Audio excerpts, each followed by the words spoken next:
Hello दोस्तों, मेरे साथ हैं जगदीश कुमार और ये हमारे पहले स्टूडेंट हैं जो टेक्नीशियन के 2025 में सिलेक्शन लेने वाले हैं और अभी इंटरव्यू देने आए हैं। तो इनके बातों से यही फील होता है कि सबसे ज़रूरी चीज़ जो 2026 में टेक्नीशियन का फॉर्म भरने वाले हैं उनके लिए एक खास सलाह निकल कर आएगी। उस सलाह को मानिएगा जो ये बताते हैं। और अभी ये भोपाल जोन से सेलेक्ट हुए हैं, तो जानते हैं कि इनकी जर्नी में कैसे कैसे मोड़ आए और उन्होंने सिलेक्शन लिया। हेलो जगदीश, क्या हाल है? सर अच्छा है। तो ये बताओ कि किस तरह से, मतलब पढ़ाई किस तरह से की आपने सिलेक्शन के लिए? सर पढ़ाई तो बस कंटिन्यूस की थी। स्टार्टिंग में सबसे पहले बैच लिए सर। उसके बाद सर पढ़ने लगा तो समझ में नहीं आता था स्टार्टिंग में, नहीं लेकिन आता धीरे था। धीरे मैंने फिर से ट्राई किया। मतलब नहीं, जो समझ में नहीं आया फिर से पढ़ा, फिर समझ में आने लगा, थोड़ा थोड़ा समझ में आने लगा। उसके बाद रिवीजन करता गया तो अच्छे से समझ में आ गया। जो भी कमी रहती थी फिर से पढ़ लेता था। फिर रिवीजन करते करते करते सब कुछ समझ में आने लग गया था। मॉक टेस्ट लगाते थे? सर मॉक टेस्ट लगाता तो था, लेकिन नंबर नहीं आते सर स्टार्टिंग में, बिल्कुल नहीं भी। आते थे? बिल्कुल सर। और जब एंड में जब पेपर देने जा रहे थे उससे पहले मॉक टेस्ट लगाए तो उनमें नंबर आ रहे थे अच्छे? कॉन्फिडेंस पूरा आ रहा था? नहीं सर, मॉक टेस्ट में तो फिर भी नंबर नहीं आ रहे थे, लेकिन प्रीवियस टेस्ट थे ना सर, प्रीवियस ईयर वाले, प्रीवियस उनमें आ गए थे? उसमें आते थे नंबर सर। उसमें तो फिर मैंने एग्ज़ाम दिया, उसके बाद तब पता चला कि जो प्रीवियस ईयर में जैसा पेपर आता है ऐसा ही आया है। लगभग ऐसा ही आता हाँ, है, मॉक से मॉक काफ़ी टेस्ट। अलग रहता है वो, हाँ हाँ? सर, मॉक टेस्ट थोड़ा अलग क्वेश्चन आते हैं उसमें, सिलेबस में भी नहीं है, रेलवे सब पूछता भी नहीं है, ऐसे भी क्वेश्चन दे देता है। तो फिर प्रीवियस ईयर में अच्छे नंबर आने लगे थे। फिर एग्ज़ाम दिया था, एग्ज़ाम में भी अच्छे नंबर आए थे। एग्जाम अच्छे नंबर आए थे? जी सर। तो फाइनली तुम्हारा सिलेक्शन हो गया था? जी सर। ये बात आपने कब की बताई? 2024 वाली? ये 2024 वाली है सर। तो फाइनली मैं बता देना चाहता हूँ, ये 2024 से ऑलरेडी सेलेक्टेड है चेन्नई जोन से। आपको ये लगा होगा कि अभी 2025 में सिलेक्शन लिया है, तो क्यों लिया है, क्या ज़रूरत पड़ गई? ऑलरेडी टेक्नीशियन में ही सेलेक्टेड जी हो, सर। टेक्नीशियन में ही दोबारा दिया और फिर सिलेक्शन लिया। एक बात मैं हमेशा बच्चों को कहता हूँ, बच्चा हमेशा पूछता है कि सेफ जोन कौन सा है, क्योंकि 2026 में बच्चे फॉर्म भरेंगे अब दोबारा से। फिर पूछेंगे कि सर सेफ जोन कौन सा है और आपका डेंजर जोन कौन सा है। जोन कितना मैटर करता है एक एस्पिरेंट के लिए। और मैंने एक ही सलाह बच्चों को दी है कि हमेशा अपना होम जोन भरो, चाहे उसमें 2 ही भर्तियां क्यों ना हो। जहां आप रह रहे हो अपने पास वाला जोन भरिए, अदरवाइज आप भी परेशान होंगे और घर वालों को भी परेशानी होगी और फिर आपको दोबारा ही पेपर देना पड़ेगा, या फिर इंटरनल वो भी होता है शायद, चेंज भी है ना, चेंज डिपार्टमेंट में चेंज हो जाता है ना, जी सर। वो करना पड़ेगा। तो वो जोन सिलेक्शन कितना ज़रूरी है? सर जोन सिलेक्शन, सभी बच्चे ये सोचते हैं कि कट ऑफ कम जाए ऐसी जगह से भर दें, जब वैकेंसी ज़्यादा हो वहाँ से भर दें। भर तो देंगे, सिलेक्शन ले लेंगे, लेकिन उसके बाद वो वही सोचेंगे कि अपने घर के पास पहुँचें कैसे भी करके। कैसे भी करके। बहुत दूर हो जाता है, वहाँ पे जॉब करना है स्टार्टिंग में बहुत दिक्कत रहती है। अभी तुम कहाँ जॉब कर रहे हो? अभी मैं चेन्नई से लगभग 70 किलोमीटर दूर है, अरक्कोणम जंक्शन, वहाँ पे हूँ। वहाँ पे हो? जी सर। और किस तरह का स्ट्रगल फेस करना पड़ता है, कुछ बता सकते हो बच्चों को? क्योंकि जॉब लगना पहली प्रायोरिटी होती है और शायद उसी प्रायोरिटी के चक्कर में तुमने चेन्नई भरा भी होगा लास्ट ईयर। जी सर, पहले मैंने बिलासपुर डाला था। अच्छा। लेकिन सर फिर वैकेंसी बढ़ी हुई थी तो चेन्नई से ज़्यादा इंक्रीज हो गई थी। हाँ, तो मैंने चेन्नई वो कर दिया था, चेन्नई कर दिया था तुमने? उसमें चेंज करने का ऑप्शन आया था तो चेंज कर दिया था। जॉब लगने के बाद वहाँ पे पहुँच गए, कुछ अच्छा नहीं लगा एकदम से। ना तो लैंग्वेज समझ में आ रही है वहाँ के लोग भी नहीं, और आने जाने का समय इतना लगभग 40 से 42 घंटे लगते हैं। घर पे आने के, वहाँ से स्टार्ट करो और यहाँ तक आने में लगभग 40-42 घंटे लगते हैं। वापस आना जाना ही बहुत हेक्टिक हो जाता 3 है। से 4 दिन की छुट्टी खा जाता है, और बहुत रास्ते में बहुत दिक्कत भी आती है।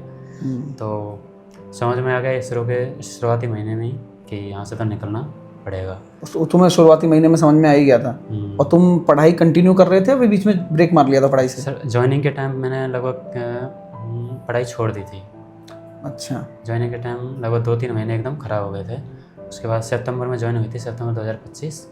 उसके बाद नहीं पढ़ा था उस टाइम। तो फिर लगभग नवंबर में जाके पता लगा कि यहाँ से निकलना है कैसे करके, किसी ने बोला। तो इतना ज़्यादा स्ट्रेस आता है क्या? अरे सर बहुत ज़्यादा, वहाँ नहीं रह पाते हैं घर से दूर, इतना दूर बहुत दिक्कत नहीं है। रह सभी पाते। लड़के जो मेरे साथ लगभग 70 लोगों ने ज्वाइनिंग करी है, उसमें से लगभग 6 लोगों का मेरे साथ हो गया है अभी टेक्नीशियन में। सब लोगों ने पढ़ाई की है, ज़्यादातर लोगों ने पढ़ाई की है, कुछ का नहीं हुआ है, कुछ लोग एलपी कर रहे हैं, वो निकालने की कोशिश कर रहे हैं। तो फाइनली अभी तुम भोपाल जोन से सेलेक्ट हो गए हो, ये भी फिर भी अपने पास का ही है। और घर में कितने लोग हैं तुम लोग? हम 3 भाई हैं और मम्मी पापा हैं। 3 भाई हैं, मम्मी पापा हैं, बहन नहीं है? जी सर। और मम्मी पापा क्या करते हैं? पापा बस खेती करते हैं और मम्मी यहीं घर पे, और हम पढ़ाई कर रहे हैं भाई। भाई छोटा पढ़ाई कर रहा है ना? बड़ा भी और छोटा पढ़ाई बड़ा कर रहा है। छोटा, ठीक है। जब तुम पढ़ाई कर रहे थे 2025 के लिए, तो तुम्हें लगा तो होगा, जब क्योंकि इतना गैप आ जाता है तो ऐसा लगता है कि अब कहाँ से शुरू करूँ, होगा या नहीं होगा, वैकेंसी भी कंपैरेटिवली कम। वैकेंसी इतनी कम थी कि एक बार सोच रहे थे फॉर्म नहीं हो रहे हैं, 3 ही वैकेंसी थी हमारी वाली।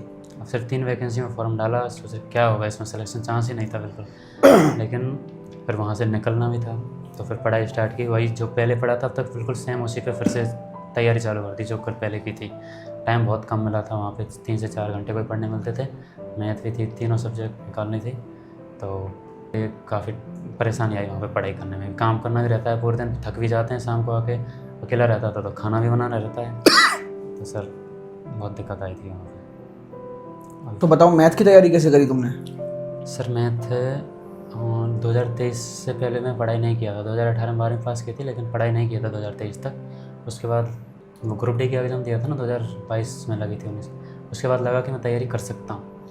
तो तुम्हें किसने बताया कि मतलब ऑनलाइन भी पढ़ाई होती है, ऐसे पढ़ा भी रहे होते हैं लोग, या फिर तुम ऐसे रैंडम मिल लिए थे हमसे? नहीं सर, हाँ सर रैंडम ही मिला था मैं आपसे। ऐसी सर्च करते करते? हाँ सर, मैं क्या है कि गांव में रहता था, बाहर कभी पढ़ने गया नहीं, छोटा भाई तो बाहर पढ़ता था लेकिन मेरा घर से बाहर जाने का मन ही नहीं करता था, तो मैं घर पे रहा। ऑफलाइन कोचिंग के लिए कोई ऑप्शन था नहीं वहाँ पे, तो मैंने फिर यूट्यूब पे सर्च किया। सबसे पहले सोचा कि किस किस समझ में आती है पढ़ाई, किस सर से पढ़ूँ, किस सर से, तो ऐसे मैं यूट्यूब पे सर्च करता था। फिर 2023 में मैंने आपसे बैच ले लिया था, और आपने साहिल एक्सप्रेस एक सीरीज़ भी चलाई थी यूट्यूब पे भी चलाई थी सर पूरी, वो अभी दोबारा भी चला दी हमने एक्सप्रेस सीरीज। अच्छा, इस साल के लिए। जी सर, तो वो सीरीज़ तो एकदम ऐसे कि एकदम कोई बैच भी ना लो, फ्री में भी पढ़ोगे ना तो भी हो जाएगा, तो भी हो जाएगा, लेकिन उसको थोड़ा बहुत बेसिक आना चाहिए, बेसिक आना चाहिए, वही हम बोलते भी हैं, बेसिक उसमें आना चाहिए पहले। अब मैं 2023 में स्टार्ट कर दिया था, आपके बैच भी पढ़ लिया था। उसके बाद 24-25 मैंने सिर्फ साहिल एक्सप्रेस रिवीजन बार बार किया है, उससे रिवीजन किया और बैच से बेसिक अच्छे से कर दिया। बैच से एक बार बेसिक अच्छे से कर लिया था, कंप्लीट हो गया था वो। उसके बाद रिवीजन इसी से किया, भूल गया था, गाँव में रहता हूँ तो इधर उधर घूमने निकल जाता है तो इतना फोकस नहीं रहता उस पढ़ाई पर। लेकिन जो एक्सप्रेस बैच है साहिल एक्सप्रेस, वो बहुत बढ़िया सीरीज़ थी, मज़ा आ गया उससे। उससे सर सारे क्वेश्चन आपने इतने अच्छे से पढ़ाए थे फ्री में कि दोबारा बैच लेने की ज़रूरत भी नहीं पड़ी, उससे प्रैक्टिस करते रहो, बस एक बार लेके बस उसको कर लो बस अच्छे से कंप्लीट। तो मतलब वो तुम्हारी काफ़ी मतलब मदद की उसने। और तुम्हारे मैथ में कितने नंबर आए? मैथ में सर मेरे 23 नंबर थे, 25 में से 23 नंबर 2024 वाले में। 24 वाले में सर। और इस वाले में? इस वाले में सर 22 नंबर आए, 22 से 22 नंबर आए सर। गुड। इसमें सर इतना फोकस नहीं कर पाया था पढ़ाई पे। वो तो होता ही यार, जॉब भी करनी है, थक के भी आ रहे हो, खाना भी बनाना है, फिर थोड़ा बहुत पढ़ाई भी करनी है। हाँ सर, बड़ा मुश्किल होता है इस समय। जी सर। यही है। तो फाइनली आप बच्चों को क्या एडवाइस देना चाहोगे कि यार सिलेक्शन के लिए क्या करना है? और अगर क्योंकि तुम 2 बार ले चुके हो, जी सर, तो तुम सही तरीके से गाइड कर सकते हो टेक्नीशियन वाले बच्चों को। और ऐसी क्या चीज़ें जिनका ध्यान जरूरी रखना है तैयारी के दौरान भी, फॉर्म भरने के दौरान भी, और जो गलतियां हो सकती हैं जनरली आपने अपनी आंखों से देखी यार ये गलती बहुत दिक्कत दे जाती है कई बार? जी सर। कोई सजेशन? सबसे पहले तो सर जोन, अपना होम जोन ही भरना चाहिए। जोन अपना होम जोन भरिए, ठीक है। और पढ़ाई करते समय मॉक टेस्ट दीजिए या फिर प्रीवियस ईयर टेस्ट दीजिए, सबसे बढ़िया है previous test. Mock test previous year लगाओ, सबसे बढ़िया है। सबसे बढ़िया है कि प्रीवियस ईयर दें, और उसमें अगर आपसे कोई जैसे कोई टॉपिक नहीं हो रहा है क्वेश्चन, तो उसके लिए पढ़ाई करें, अच्छे से प्रैक्टिस करें, क्लास लेके उसको देख के। और बेसिक तो पहले क्लियर करो ही। हाँ, सबसे पहले तो मॉक टेस्ट देने के लिए आएंगे तो पहले बेसिक तो सबसे पहले पढ़ना ही रहेगा, वो तो बेसिक तो पढ़ना ही पड़ेगा, नहीं तो ऐसे डायरेक्ट अगर पढ़ने आएंगे तो नहीं होगा। सही बात है, उससे नहीं हो पाता है। उसके मैंने सर क्या किया था कि 2024 वाली जो एग्ज़ाम थी उसमें 7 अक्टूबर के साथ वो अपनी एग्ज़ाम डेट आ गई थी ना, वो 40 दिन बाद थी, ऐसा आपने कुछ सीरीज चलाई थी 40 डे मास्टर क्लासेस। साहिल एक्सप्रेस तो कंप्लीट करने के बाद फिर वो मैंने आपकी वो डेली वो क्लास ली थी 40 दिन की, 40 दिन वाली। उससे तो पूरा पेपर ही आ गया था। और वो सर आपने एकदम पूरा जो कराया ना, पूरा उसी से था पेपर। और उसके बाद आप छोटे छोटे वो चलाते हैं 15 मिनट की, 20 मिनट की, छोटी सेशंस, जो क्या रेलवे एग्जाम्स, रेलवे में पूछे गए सवाल, रेलवे में पूछे गए कुछ सवाल टॉपिक से, एक 2 टॉपिक से, तो मतलब वो सारे ले लिए मैंने, एक भी नहीं छोड़ा है। आपकी सारी यूट्यूब की सारी क्लासेस, वो तो फिर चेंज तो आता ही है चीज़ें में, और क्या सारा कुछ। बाकी फॉर्म भरते वक्त कोई बच्चे को सावधानी रखनी है, मतलब कुछ ऐसी चीज़ें, या फिर जब डीवी, जब बच्चा सेलेक्ट हो जाता है तो डीवी के टाइम सर्टिफिकेट्स को लेकर काफ़ी सारी मारामारी होती है ना? जैसे ST/SC सर्टिफिकेट हो गया, OBC सर्टिफिकेट हो गया, तो ये रेलवे के फॉर्मेट में ले जाना जरूरी है? जी सर, रेलवे के फॉर्मेट में जो अपने नोटिफिकेशन के अंदर आता है। हाँ सर, नोटिफिकेशन के अंदर आता है। लेकिन फिर जैसे उसको ऑलरेडी ऐसे ST/SC सर्टिफिकेट बना हुआ है किसी का स्टेट वाला, वो चल जाएगा?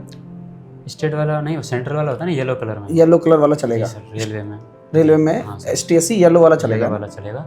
उसके बाद जो SDM या फिर तहसीलदार के पास जाके वो उसको देख के उसको दिखाएंगे और तो रेलवे वाले के फॉर्मेट में वो बनाकर स्टैंप लगाकर दे देते हैं। जी सर। तो अपने नज़दीकी तहसीलदार वाले बनाकर दे देते हैं। हाँ सर, अपने जो तहसील लगती है वो दे देते हैं। वो दे देते हैं बनाकर, उसमें ना नुकर कुछ नहीं करते हो। कुछ भी नहीं करते, बिल्कुल आराम से मैंने बनवाया है। हाँ। एक 2 लड़के हम गए थे बनवाने, दोनों का बना दिया था, कोई दिक्कत बना दिया था। जी सर। तो ओरिजिनल दिखा दो और उसके बिहाफ पर रेलवे वाले फॉर्मेट में बनवा के ले आओ। हाँ सर, कुछ दिक्कत नहीं रहती। कोई दिक्कत नहीं आती है। और वो तो लाइफ टाइम वैलिडिटी होती है तुम्हारे वालों की तो? हाँ सर, लाइफ टाइम वैलिडिटी है सर। लाइफ टाइम वैलिडिटी होती है। एक ही है। और OBC वाले की 1 साल होती है शायद। हाँ सर, ओबीसी वाला ही था वो दूसरा लड़का, उसको भी कुछ दिक्कत नहीं दी थी उन्होंने, लेकिन उन्होंने नया वाला मांगा था। नया वाला देख के उन्होंने बना के दे दिया तुरंत, है ना। कोई और लेकिन जाने रेलवे के फॉर्मेट में ले जाकर है सर, है ना। दोनों ले जाना पड़ता है सर। दोनों, वो तो ओरिजिनल तो लेके जाना ही है और रेलवे वाले के उसमें लिख के सब कुछ स्टैम्प स्टैम्प लगा के ले जाना है। जी सर, दोनों ही। और जैसे फोटो जो ले जाते हैं तो फोटो आजकल तो लाइव फोटो कैप्चर होती है। हाँ सर, लाइव ही होती है। और जो फिर फोटो वो मांगते हैं फिर वो कैसी मांगते हैं, या वहाँ भी लाइव ही लेते हैं फोटो? नहीं सर, वहाँ पे लगभग मैं चेन्नई जॉन से किया था DV, तो उसमें मेरी उन्होंने मांगी तो 6 फोटो थी, मैं 8-10 ले गया था। 8-10 लेके जानी 4 ही फोटो यूज हुई थी वहाँ पे। 4 ही हुई थी, लेकिन वो फोटो वही वाली लेटेस्ट खिंचवा लो बस। हाँ, कोई सी भी फोटो आप यूज कर सकते हो। फोटो लेकिन वाइट बैकग्राउंड होना चाहिए तरीके से सब चीज़ें। हाँ, तरीके से होना चाहिए सर, वाइट बैकग्राउंड। तो यही है भाई, आप भी अच्छे से पढ़ाई करो, सिलेक्शन लो और अपना मनपसंद जोन अपने घर के पास भरो, वही मनपसंद बनाओ। कोई सेफ जोन डेंजर जोन के चक्कर में मत पड़ो। All the very best. जय हिंद।